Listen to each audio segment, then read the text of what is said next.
Isang magandang tanghali mga kababayan. Nagbabalik muli ang inyong lingkod, Sir Coop, at ako'y natutuwa mga kababayan kasi kakapasok lang po na balita. Abay, ito yung dapat tularan, hindi lang puro ayuda. Namimigay po itong si former President Rodrigo Roa Duterte ng mga e-bikes sa mga kababayan nating magulang ng mga cancer patients dito sa Davao City. Diyan po mismo, sa Balay Dangupan. Ito mga kababayan, ito yung isang halimbawa na isang politiko na kahit wala na, wala na po sa kanyang posisyon, hindi na po presidente, pero ang puso po niya ay nandyan pa din sa mga kababayan nating mga mahihirap. Malapit sa puso niya itong mga cancer patients mga kababayan. At abay, ito ang totoong malasakit. Ito, basahin ko muna kababayan Ayan, basahin natin. Former President Rodrigo Roa Duterte namigay ng 62 e-bikes na magagamit na pangkabuhayan. Ito na yung sinasabi ko. Pangkabuhayan o di kaya trabaho.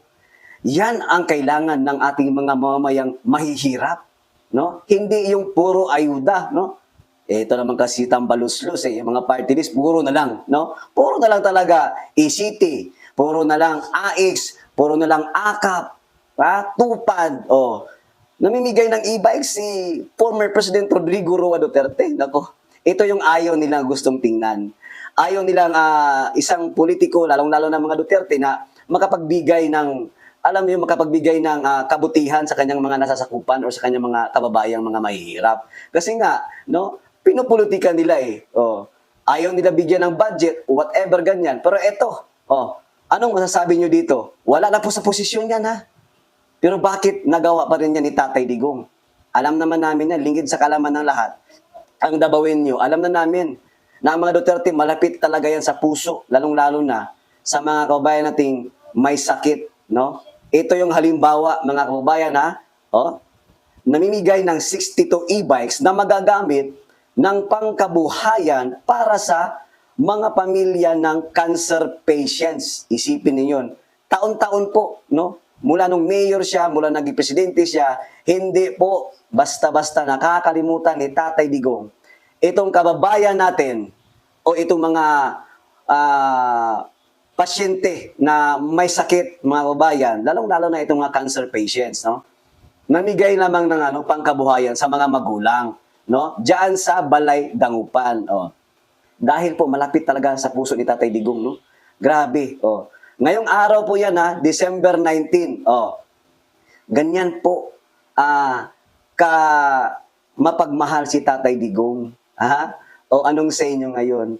Huwag niyo naman kasing kalimutan, na si Tatay Digong, mga kababayan, naging one of the most powerful people nung time ng kanyang panunungkulan bilang Pangulo ng Pilipinas. Ang dami pong humanga niyan, Naging 100 outstanding influencer. Naging magandang impluensya sa buong daigdig. Imantakin nyo yun, Isipin nyo yun.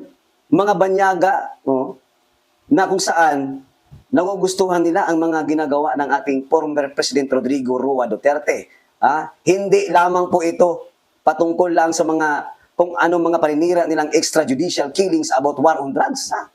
And in fact, grabe ang hatak ng mga banyaga sa atin nung talagang nagkaroon ng war on drugs si Tatay Digong. Anong sa inyo ngayon? Ito mga trolls, mga bashers, masakit ba sa mata?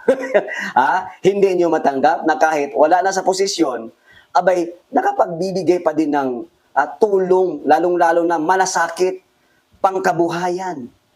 Dito nyo makikita ang tunay na serbisyo publiko.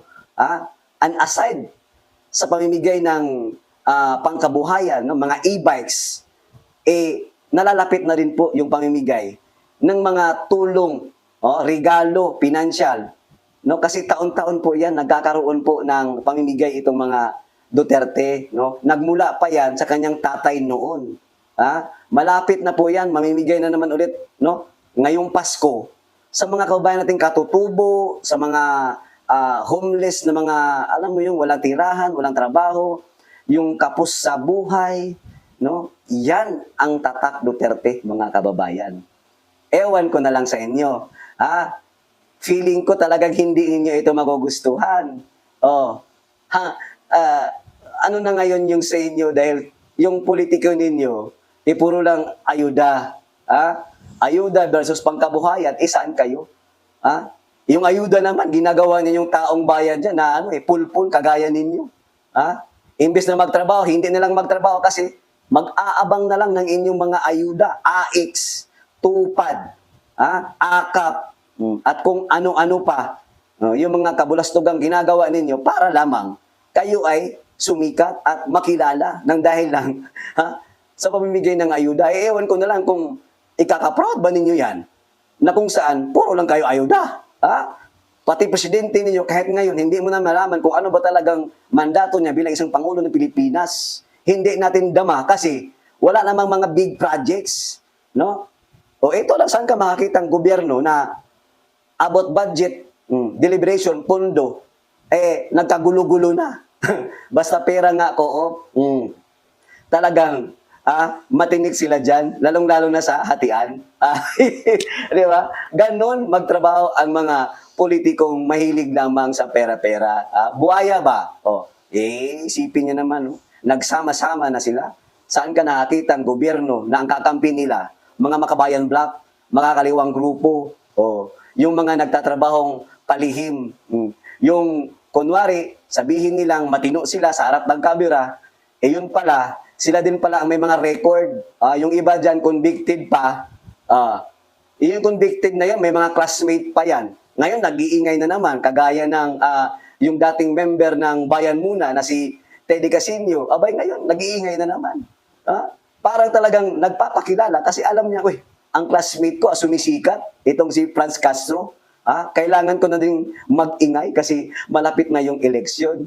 Paano na lang yung party list ko?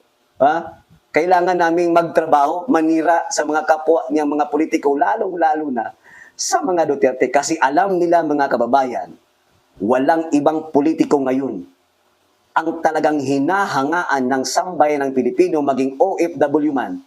Take note, 95% ng mga overseas workers nating Pilipino ay talagang panig, no? Sa katotohanan, panig sa mga politikong may serbisyo, may nagawa.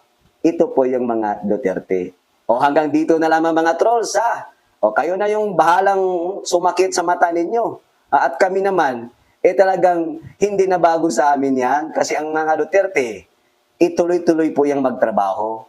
Hindi po gaya ninyo na masyado kayong paipal. Hanggang dito na lamang, mga kababayan. At parang naiiyak na sila sa galit. God bless po sa ating lahat. In advance, Merry Christmas and prosperous New Year.